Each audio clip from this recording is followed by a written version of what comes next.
emping sambas salah satu produk unggulan ya, PKH padi berbentuk emping dalam bentuk kemasan.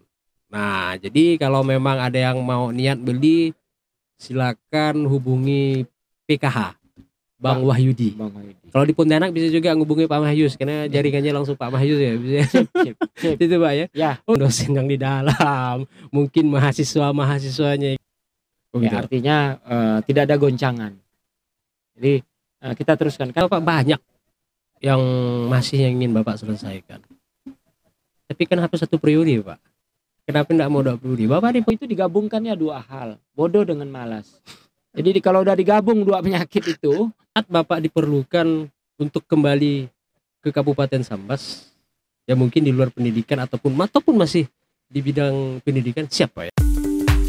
Back to the Street, podcast jalanan. Sore hari ini kita berada di kota Pontianak. Nah, podcast jalanan hari ini berburu narasumber. Sampai di kota Pontianak, tepatnya di belakang Hotel Mercure yang di depan salah satu kampus ternama yang ada di Kalimantan Barat, Polnep, Politeknik Negeri Pontianak. Nah, dan narasumber kita pada hari ini tentu tidak asing di mata para orang Sambas, khususnya Politeknik Negeri Sambas ya, atau Poltesa. Samping kiri saya ada Pak Mahyus. Mungkin tidak perlu saya kenalkan karena podcast jalanan yang di Sambas pernah podcast juga dengan Pak Mahyus di kampus, dan sekarang Pak Mahyus sudah go to Pontianak. Nah, kenapa dia go to Pontianak? Nanti kita dengar cerita beliau. Jadi kita pingin podcast jalan yang di Pontianak sampai mencari jejak Pak Mahyus ini berada di mana, dapat kita ini di Pontianak nih, di KP Polnep. Kita pingin tahu cerita-cerita Pak Mahyus selama mimpin di dunia pendidikan ya, khususnya di Polnep, Poltesa di Sambas. Cerita-cerita dari Pak Mahyus tentang hiruk pikuk dunia pendidikan di Sambas, pengalaman apa sih yang selama Pak Mahyus dapatkan selama mengabdi di Sambas. Tentunya mungkin Pak Mahyus nanti bisa bercerita kan tentang ya, mungkin ada dosen-dosen yang di dalam, mungkin mahasiswanya. Kita ingin tahu cerita-cerita kenang-kenangan Pak Mahyus selama memimpin salah satu perguruan tinggi yang ada di Kabupaten Sambas. Karena sekarang beliau kan sudah balik ke Pontianak nih kan. Nah, itu. Jadi kita sapa dulu, apa kabar Pak? Baik, alhamdulillah. Masih kenal kan saya Pak? Ya? Bang Amiruddin. Tentu masih kenal. Jadi makasih Pak karena udah meluangkan waktu dan mencari tempat yang view-nya bagus lah dibanding kita yang ada di Sambas kan. View-nya lebih mantap lah. Ada hotel-hotelnya gitu kan. Nah, Pak, jadi Bapak udah berapa hari Pak? 2 minggu. Purna tugas ya? 2 minggu. 2 minggu ya? Kurang lebih 2 minggu. Purna tugasnya sedikit ya, Pak? 2 minggu. 2 minggu Pak ya? Ya. Nah, purna tugasnya udah 2 minggu. Tapi secara formal tanggal 3 tadi, tanggal 3 Oktober selesai. Selesai. Pak Yuliansah dilantik tanggal 5. Tanggal 5. Selasa kemarin. Jadi secara legalitas saya tanggal 3 kan hari Minggu kalau tidak salah udah selesai ya. Jadi langsung saya pergi pulang ke asal, Politeknik Negeri Pontianak, balik kandang ngajar lagi. Jadi Pak Mahyus udah balik ke Pontianak hari apa Pak? Hari Jumat. Saya dapat informasi Pak Mahyus balik ke Pontianak enggak berpadah tuh ya. udah berbulan-bulan berpadah sebenarnya. Ya karena memang hari Jumat saya pulang, udah ya kondisi di rumah juga udah sepi, ya kan, barang-barang juga udah diangkut. Jadi Bang Amir pun enggak ada yang ngajak ngopi lagi kan. Jadi udahlah lebih bagus balik. Jadi masalahnya kita sebagai hiruk pikuknya bahwa udah ada direktur baru, Ya, kita macam kehilangan Pak Mahfuz. Kok Pak Mahfuz enggak bepadah, bepadah, mungkin cuman dengan- tidak diumumkan. Tidak diumumkan. Seharusnya diumumkan Pak. Tapi secara internal saya udah sampaikan sebulan sebelumnya.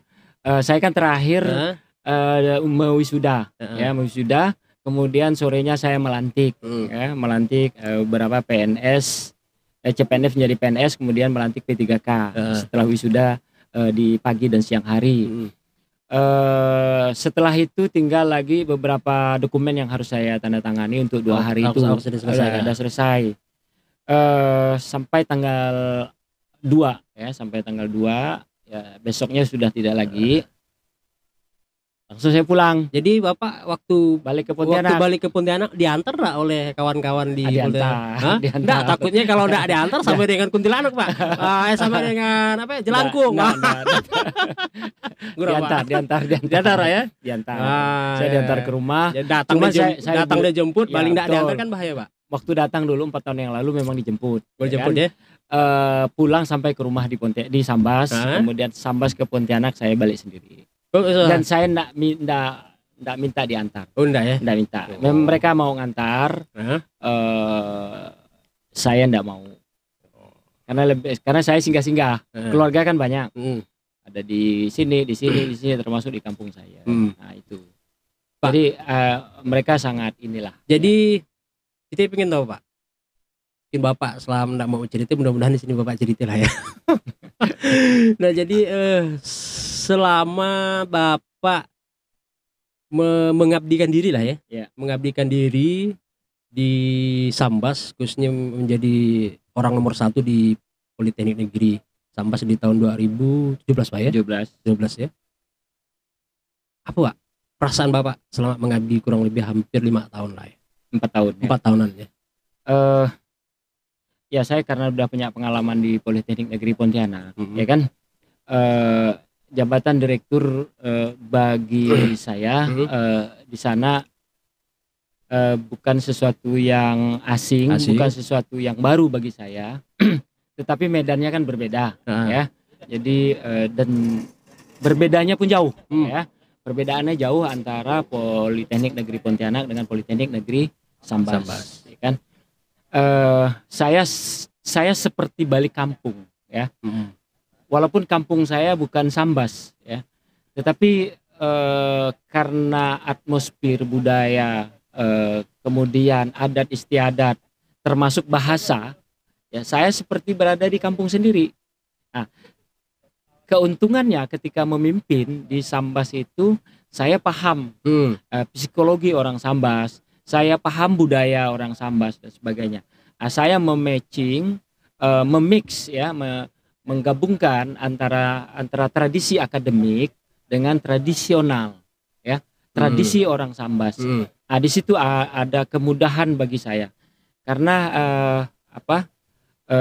pada umumnya orang Sambas itu kan kekeluargaannya tinggi, ya, tetapi kelemahannya kekeluargaan tinggi itu dinamikanya agak kurang, kurang dinamis gitu ya. Ini yang saya munculkan, dinamika. Jadi dinamika harus dimunculkan, bukan mengurangi kekeluargaan, bukan mengurangi kebersamaan, tapi dinamikanya yang harus kita munculkan supaya kita ada pergerakan, supaya kita ada kemajuan. Nah, itu. Apalagi dengan masuknya 35 dosen itu dari seluruh Indonesia. Tadinya kan agak homogen ya. Nah, sekarang masuk jadi menjadi heterogen dari berbagai suku, bangsa dan agama di situ. Nah, di situ makin menambah dinamika kita supaya kita lebih maju. Nah, karena kita berada di negara kesatuan Republik Indonesia ini, tidak boleh kita mengisolasi diri, tidak boleh kita tertutup dengan orang lain. Nah, kita harus terbuka supaya kita lebih maju. Nah, itu kesan yang paling dominan di dalam diri saya adalah saya merasa enjoy, ya, merasa enjoy pada saat masuk di Poltesa. Merasa karena tinggal memoles sedikit, dinamika yang harus kita munculkan. Nah, itu Bang Amir. Ya, pada saat Bapak masuk di Poltesa lah kan, apakah persoalan apa yang Bapak lihat? Apakah ada persoalan atau enggak gitu? Ya, kalau kita lihat persoalan, pertama saya mengkonsolidasi internal ya, konsolidasi ke dalam. Apa kekurangannya setelah udah mungkin Bapak beradaptasi sekian bulan gitu ya kan? Ya. Artinya melihat Poltesa ini, ini kurangnya ini nih gitu. Ya. Ini gitu ya. Kan 8 tahun ya berdiri. Memang saya membenahi itu dari hal yang kecil. Dari surat menyurat, dari tata persuratan, kemudian jalur-jalur birokrasi, termasuklah mendisiplinkan dosen untuk mengajar. Jadi itu dulu saya konsolidasi. Bagaimana caranya? Misalnya mendisiplinkan dosen. Setiap prodi, setiap jurusan, saya buat grup, ya, buat grup WA. Setiap grup saya masuk di situ. Setiap dosen itu misalnya dia masuk jam 7.30 atau jam 7 sampai jam 8.30. Memang sebelum itu enggak ada grup kali, Pak? Enggak ada. Oh, enggak ada grup. Enggak ada. Karena kita kan enggak tahu dosen itu disiplin atau tidak. Nah, saya masuk. Setelah Bapak masuk, saya buat grup, dia lapor di grup. Kan tidak payah. Kalau COVID ya dipoto, foto mau Zoom atau Google Meet dan sebagainya. Kalau mengajar ya foto aja siswanya. Nah, jadi kalau terlambat, kalau sakit apa semuanya, lapor di situ. Jadi saya hanya mendeteksi. Nah, nanti keterlambatan dosen tidak masuk dan sebagainya, kita evaluasi pada saat kita rapat dengan ketua program studi, dengan ketua jurusan. Kita tidak tegur langsung di situ. Cuman misalnya tolong digantikan. Tolong mahasiswa itu jangan sampai berkeliaran, harus tertib dan sebagainya. Nah, dari situ juga termasuklah surat menyurat dan sebagainya yang harus saya tertibkan. Memang banyak persoalan yang saya hadapi di situ. Jadi 1 tahun lebih itu kita konsolidasi internal. Kemudian kita lihat laboratorium, kita lihat bengkel. Kemudian ada anak kami yang praktek di tempat lain, magang perikanan yang tidak layak di luar. Kenapa tidak layak? Di dalam tidak layak, di luar juga tidak layak, ya kan? Akhirnya kita perbaiki, kita buat tempat pembibitan ikan, hatchery, kemudian pengolahan dan sebagainya. Kita mapping semuanya. Karena itu dasar ya. Jantungnya pendidikan itu ada di lab, ada di kelas, ada di kebun, ada di bengkel dan sebagainya. Nah, itu dulu yang saya perbaiki satu-satu, pelan-pelan. Jadi problemnya pun tidak terlalu berat lah, Pak ya. Kuncinya kompak. Saya menciptakan kekompakan. Kemudian alhamdulillah kawan-kawan di Sambas itu mau diperintah lah. Nah, pada saat kita minta Pak, pada saat Bapak begitu diminta, karena diminta nih untuk menjadi direktur nih, ya kan? Bayangan Bapak itu akan membentuk Poltesa itu seperti apa sih, Pak? Bayangan Bapak gitu. Ya. Karena kan Bapak kan belum pernah mengajar. Ya. Dia kan belum pernah. Tapi sebelumnya saya technical assistant di sana. Oh gitu. Nah, termasuk juga salah satu yang membedah lahirnya Poltesa. Oh itu. Nah, jadi sama Pak Bupati waktu itu kita mendorong itu. Passion saya waktu itu kan begini ya. Perguruan tinggi negeri dari Pontianak melewati Mempawah, Kabupaten Mempawah, kemudian Bengkayang, Singkawang, Sambas. Yang negeri itu hanya Pontianak dan Sambas. Makanya saya menganggap dan menyampaikan kepada masyarakat Sambas, Sambas ini tanah bertuah, saya bilang. Tanah bertuahnya itu di Sebayan. Saya bilang. Oleh karena itu kan harapan masyarakat besar sekali kepada keberadaan Poltesa. Yang tadinya mereka harus kalau kuliah di Pontianak, belum kuliahnya aja mikirkan rumah kos, mikirkan beli motor dan sebagainya. Sekarang selangkah kita sudah bisa kuliah. Di situ saya beban, ya. Saya harus membangun Poltesa ini harus serius, tidak boleh main-main. Karena ini harapan satu-satunya. Walaupun ada IAIS, ada sekarang Akademi Farmasi dan sebagainya. Tapi Politeknik Negeri, perguruan tinggi negeri hanya Poltesa. Ini harapan besar masyarakat, tidak boleh main-main. Dan ini saya sampaikan kepada kawan-kawan, kita tidak boleh main-main ini, karena ini harapan besar masyarakat. Dan kita harus mensyukurinya dalam bentuk semua orang itu bekerja secara produktif, secara maksimal. Tidak boleh main-main. Oleh karena itu, makanya saya datang ke Poltesa itu ya dengan sekuat tenaga, dengan sekuat pikiran saya. Sehingga kita ke depan anak-anak Sambas itu kuliah, memilih Poltesa itu bukan second choice, bukan pilihan kedua, tapi pilihan pertama. Nah, kita berharap akan sama nanti dengan Polnep, kualitasnya sama saja. Itu harapan-harapan kita.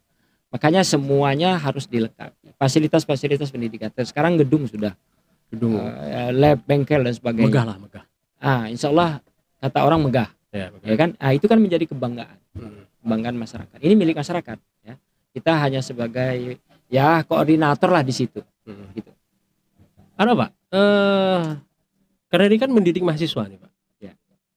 Apa sih Pak pengalaman Bapak? Tentu saya pikir beda lah kan. Pada saat memimpin di Pontianak, karakter mahasiswanya seperti ini, Sambas tentu beda gitu kan. Ya. Itu. Kalaupun ada perbedaan itu di mana sih Pak? Karakter mahasiswanya. Jadi begini ya. Oleh karena mahasiswa Sambas basisnya itu adalah desa, kampung-kampung. Jadi 99% mahasiswa Poltesa itu orang Sambas. Ketika kita ngomong Sambas kan 19 kecamatan, 193 desa. Ya. Mereka pada umumnya berasal dari desa-desa. Ya kan? Ketika masuk di perguruan tinggi, kadang saya merasa kasihan. Kasihan ya. Kasihan kenapa? Karena kita merubah mindset. Ya, merubah mindset. Yang saya katakan tadi, kita orang kampung dinamikanya itu kan lemah ya, kurang dinamis. Kita kurang progresif, kurang daya kompetisi. Saya melihat mahasiswa Poltesa, mahasiswa kami, itunya harus digenjot, semangatnya harus digenjot, daya kompetisi, daya juangnya itu harus dibangkitkan. Bahwa kita orang kampung ini, kita bisa juga sama orang kota, kita sama gitu. Hanya persoalannya adalah daya dukung motivasi dari internal kita. Makanya keberadaan dosen, keberadaan kampus itu menambah kepercayaan, menambah kepercayaan mereka. Hanya persoalan COVID ini ya yang saya anggap sangat menghambat ya, sangat menghambat prestasi mahasiswa. Kita akui karena hampir 2 tahun kita tidak ada kompetisi. Hampir 2 tahun kita tidak bisa praktek, sehingga kita tidak bisa mengukur kemampuan mahasiswa Sambas kita. Tapi sebelumnya kita juga dapat beberapa event-event nasional kan, prestasi nasional kan. Artinya kita bisa gitu ya. Nah, inilah yang menjadi PR kita semua, ya, bahwa dari daerah itu bukan berarti kelas 2. Jadi muncul dari daerah juga bisa kelas 1, nah gitu kan. Asal itu tadi, keberadaan perguruan tinggi tidak boleh dikelola secara tradisional, secara kampungan, harus profesional. Jadi lebih berat mendidik mahasiswa yang berada di Pontianak atau yang ada di Sambas Pak? Masing-masing ada plus minus ya. Masing-masing ada plus minus. Kalau di Sambas itu kan yang saya kabarkan tadi, yang saya sampaikan, membangun kepercayaan diri itu penting. Karena homogen kali ya? Ya, karena homogen ya, kan daya dinamikanya rendah, sehingga kita bangkitkan itu. Nah, kalau di Polnep dinamis ya, karena berasal dari mana-mana, dari Medan ada, dari Aceh ada, dari Jakarta juga ada. Secara otomatis mereka punya daya saing yang tinggi. Nah, kalau saya tidak bersaing, saya kalah. Nah, kalau kita di Sambas yang agak homogen, dinamikanya kurang. Nah, inilah ya kita fokus ke situ, fokus kepada mahasiswa untuk memberikan semangat. Nah, ini Bang Amir yang sekarang ini perlu kita kita benahi. Saya berharap direktur baru ini Pak Yuliansyah, karena dia basisnya adalah wakil direktur bidang kemahasiswaan. Saya rasa fokus pada kegiatan-kegiatan kemahasiswaan juga penting ya. Bukan hanya kita belajar di kelas, tetapi kegiatan-kegiatan lainnya juga penting. Menghidupkan organisasi-organisasi mahasiswa. Karena itu interaksi yang paling praktis. Interaksi yang paling dinamis di situ. Kalau kita hanya klasikal di kelas, maka dinamikanya kurang. Hanya menambah transfer of knowledge-nya kan. Nah, itu. Jadi memupuk mahasiswa itu dari berbagai arah. Nggak bisa kita hanya transfer of knowledge, itu nggak bisa. Itu hanya mentransfer ilmu. Tapi ilmu itu mau dijadikan apa? Nah, ini kesulitan. Nah, kenapa mahasiswa kita banyak menganggur? Padahal ilmunya sudah cukup. Ilmu sudah diberikan, keterampilan sudah diberikan. Tapi ketika tamat, dia tidak bisa berbuat apa-apa. Nah, daya dorong inilah yang harus kita ciptakan. Jadi kampus itu kalau hanya bicara kurikulum, kalau hanya bicara formalitas akademik tidak cukup.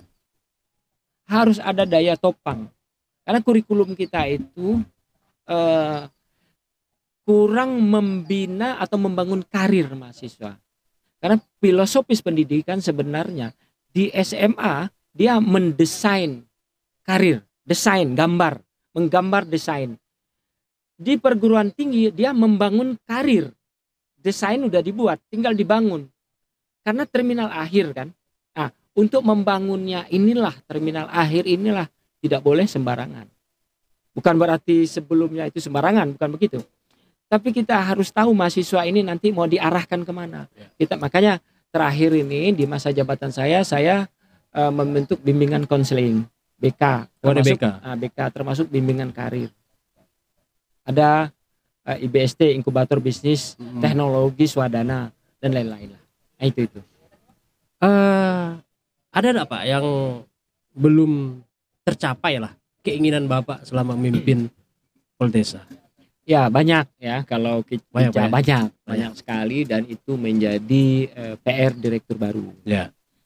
Pertama akreditasi lembaga. Kalau akreditasi program studi sudah. Jadi akreditasi lembaga, AIPT, akreditasi institusi, itu on proses ya, dalam proses tercapai sekitar 65%, tinggal sedikit. Kemudian kita baru membangun LSP, lembaga studi sertifikasi profesi. Itu sudah terbentuk, LSP 1. Kemudian ya banyak lah ya, kurang lebih beberapa poin yang harus diselesaikan. Makanya saya dengan direktur baru itu setelah terpilih, kami secara informal konsolidasi terus. Saya maunya ganti pilot itu tidak turbulen. Ya, artinya tidak ada goncangan. Jadi kita teruskan, karena meneruskan tergantung pilotnya Pak. Iya, tergantung, makanya pilot itu tahu ya apa yang dikerjakan kan. Kan ini kan bukan sesuatu yang aneh. Ini kan rutin. Jadi jangan aneh-aneh. Jadi tinggal meneruskan supaya biayanya murah dan tenaga tidak terlalu besar, pikiran juga terlalu besar. Jadi jangan dibuang, diteruskan. Karena itu juga program nasional. Nah itu, bahwa ada kreativitas dosen yang baru, direktur yang baru, iya. Itu pasti. Setiap pimpinan itu punya karakteristik masing-masing. Visi misi program pasti. Tetapi hal rutin kita jangan gantikan. Itu. Nah tadi kan Bapak banyak yang masih ingin Bapak selesaikan. Tapi kenapa 1 periode Pak? Kenapa enggak mau 2 periode? Bapak di Pontianak 2 periode. Kenapa di Sambas tuh pilih-pilih Pak, hanya 1 periode? Habis kalau boleh cerita gitu kan. Karena kan banyak nih, banyak yang masih belum Bapak Bapak wujudkan lah sesuai dengan konsep mungkin pemikiran Bapak. Poltesa ini ke depan di bawah pimpinan saya ini, ya kan? Artinya 1 periode mungkin enggak cukup. Ya. Kenapa enggak 2 periode Pak? Jadi saya harus ngomong terus terang nih ya. Jelas cerita gitu nih. Mungkin Bapak belum pernah cerita di sini podcast kita bisa cerita gitu kan. Ya saya kan begini Bang Amir. Ya. Waktu saya dulu 4 tahun yang lalu saya diminta oleh beberapa anggota senat, diminta ya. Oke, saya mencalonkan diri dan alhamdulillah diberi kepercayaan atau amanah. Kemudian untuk kedua periode, saya merasa ya memang banyak tantangan, sepertinya secara subjektif saya masih diperlukan, kan gitu kan. Karena banyak pekerjaan-pekerjaan yang harus saya selesaikan. Saya survei, bertanya ke beberapa anggota senat. Oh gitu. Beberapa. Jawaban mereka adalah kami sudah siap dengan orang dalam. Oh gitu. Ya kan? Kami sudah siap. Saya merasa bersyukur. Ya kan? Kami sudah siap dengan orang. Kira-kira formulasi bahasanya seperti itulah ya. Kan bagi saya tidak ada beban. Nah, saya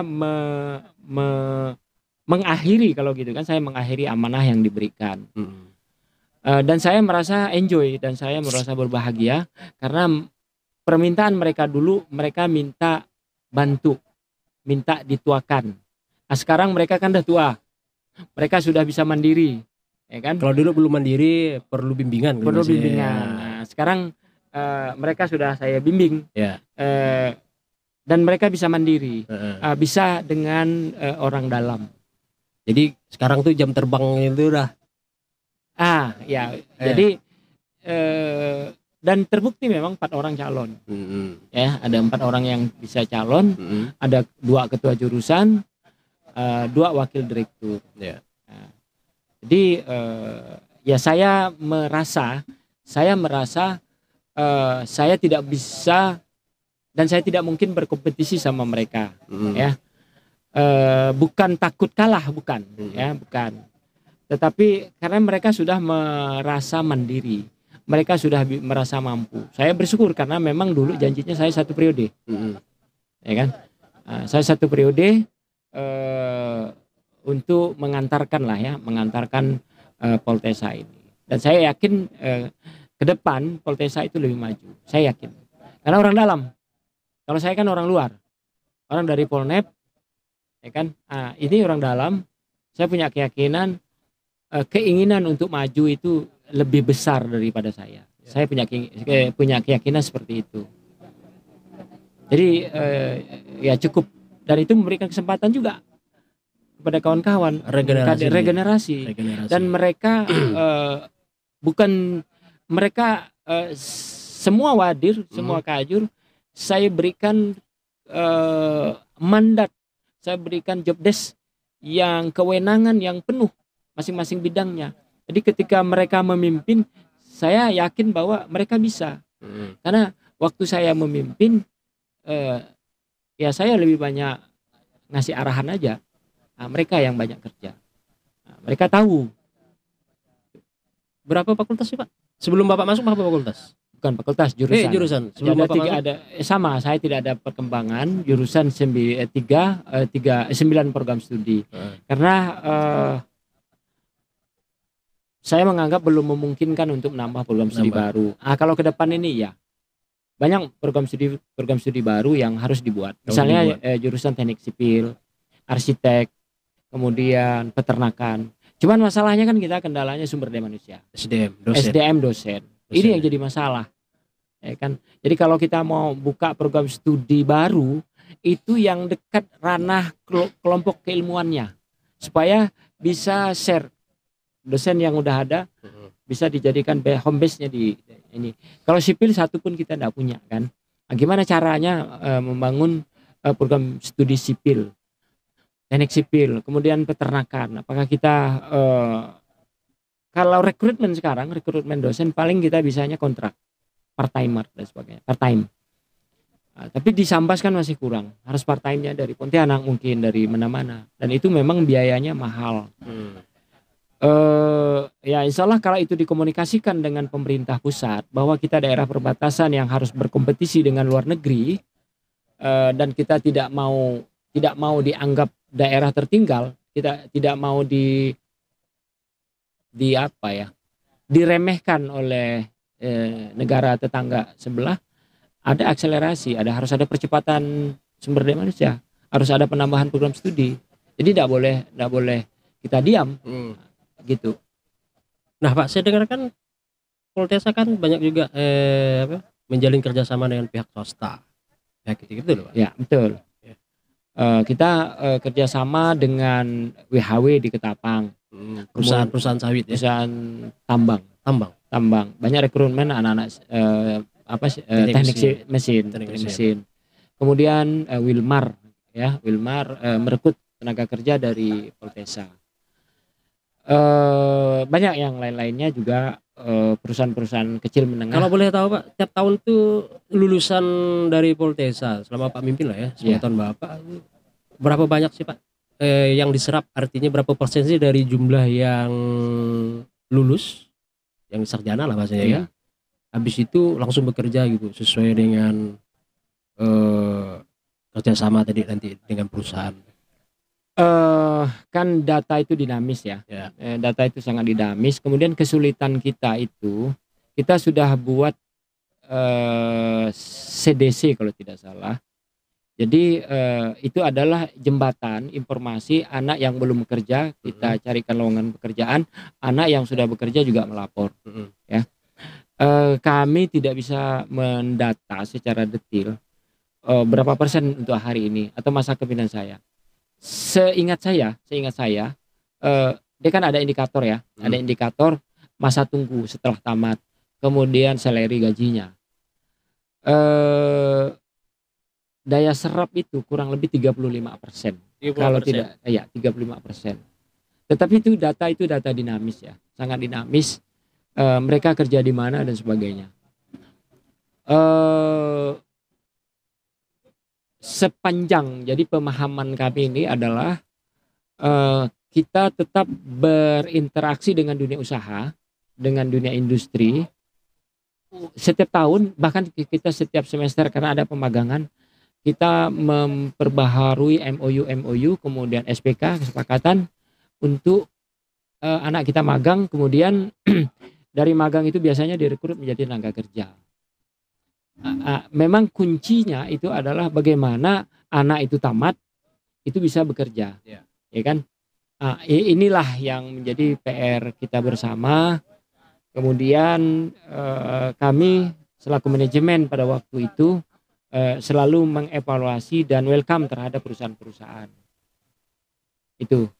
Perusahaan sawit juga banyak. Tentu yang memenuhi kualifikasi yang layak lah ya. Iya, kualifikasi yang layak.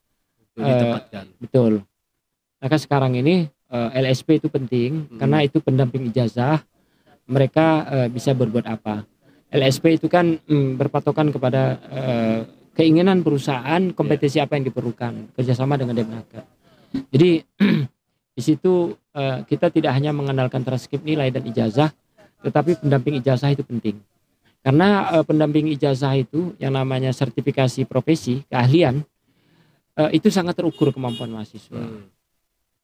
Itu yang sekarang sudah kita bentuk dan akan kita latih mahasiswa berdasarkan KKNI.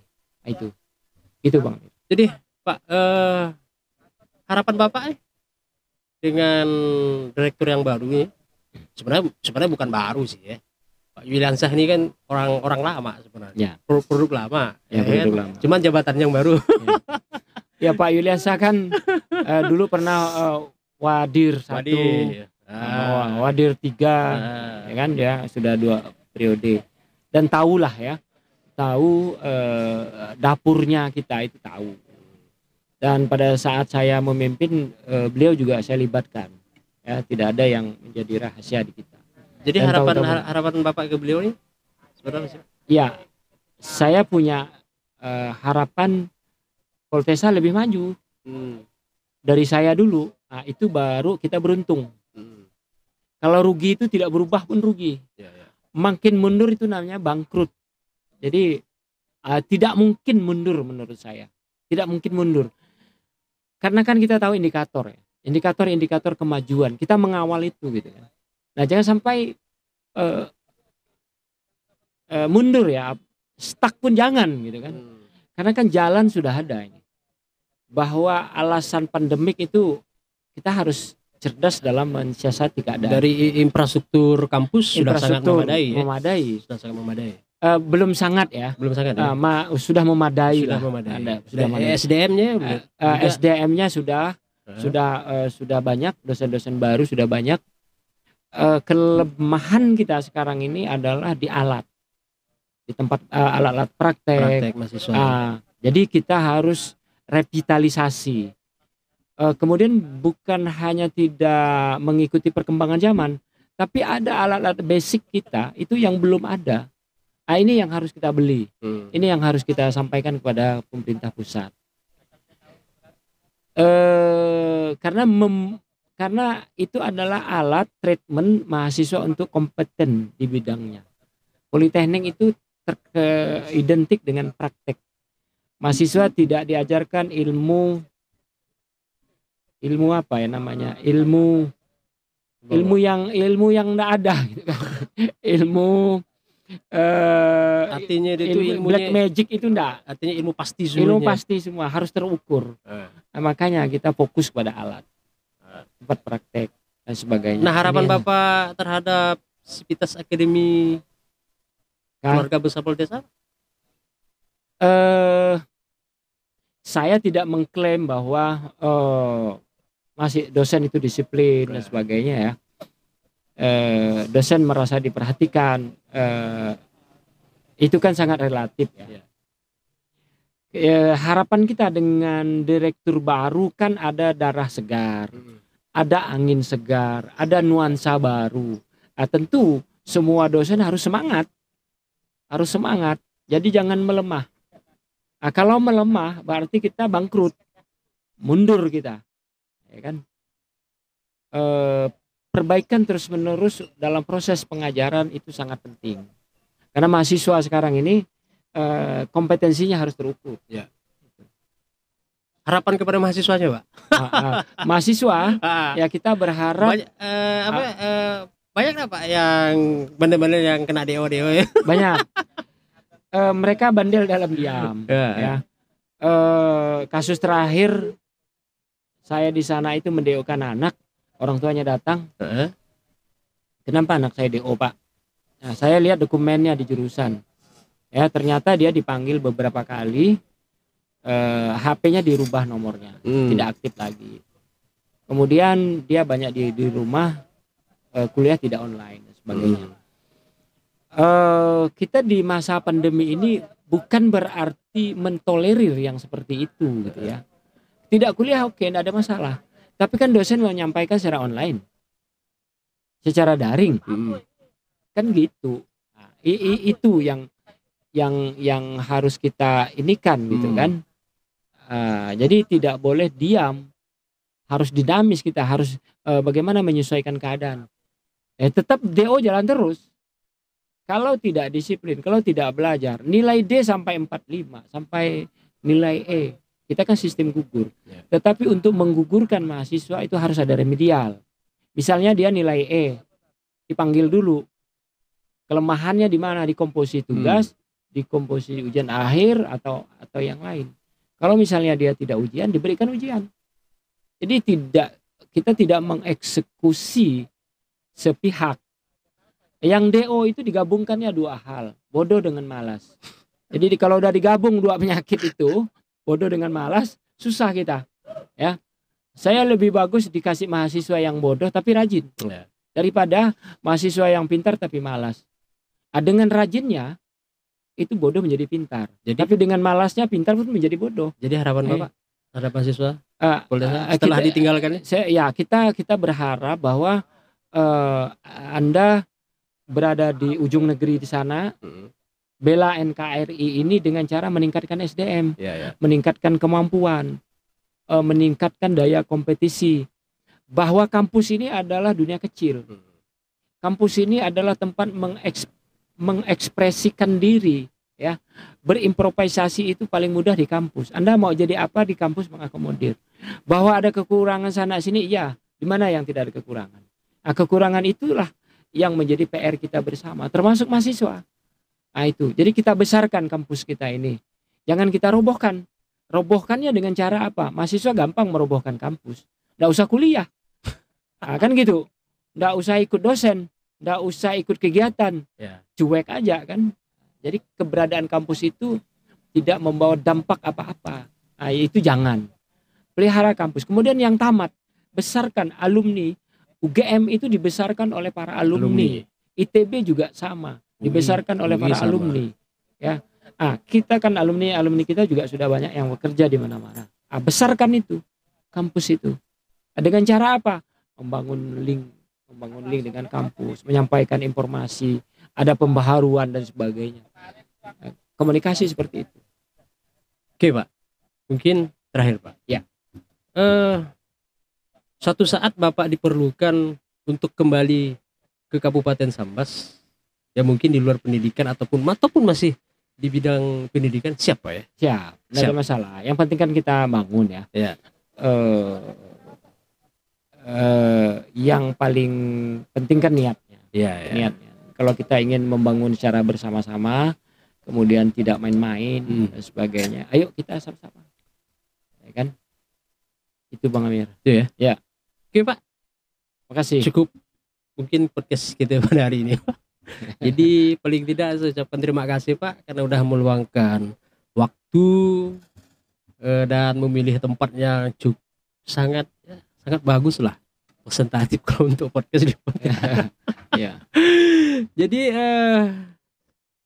oke Pak, terima kasih Pak podcast kita pada hari ini. Mudah-mudahan nanti secepatnya kita upload di YouTube dan bisa ditonton oleh seluruh keluarga besar Poltesa Sambas. Inilah cerita-cerita Pak Mayus, pengalaman Pak Mayus selama beliau memimpin Poltesa kurang lebih 4 tahun di Kabupaten Sambas. Dan sampai ketemu kembali di podcast jalanan berikutnya dan bye-bye. Terima kasih.